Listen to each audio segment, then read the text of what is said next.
Hi అండి, ఈరోజు మనం ఆలు బొండా చేసుకుందాం. బంగాళదుంపలు ముందు ఉడకబెట్టుకొని మ్యాష్ చేసుకోవాలి.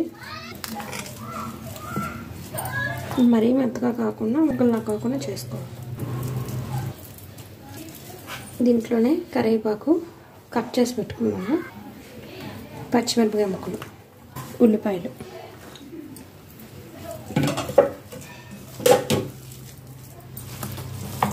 దీంట్లోనే కొంచెం వేసుకోవాలండి, ఎందుకంటే శనగపిండి వేసుకుంటాం కాబట్టి.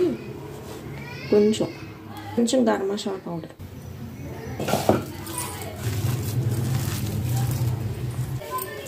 కొంచెం ఉండలుగా చేసుకుని పెట్టుకోవాలి.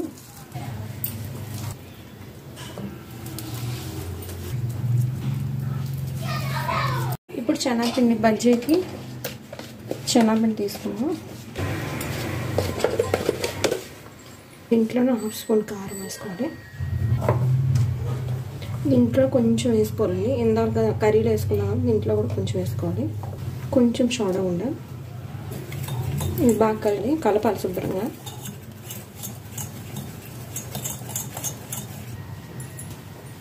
కొంచెం వాటర్ వేసుకుంటూ కలుపుకోవాలి.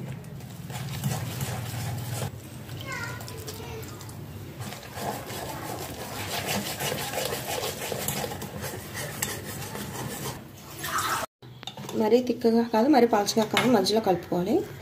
ఒక్కొక్కటి వేసుకొని శనగపిండిలో ముంచుకొని స్పూన్స్తో వేసుకోవాలి.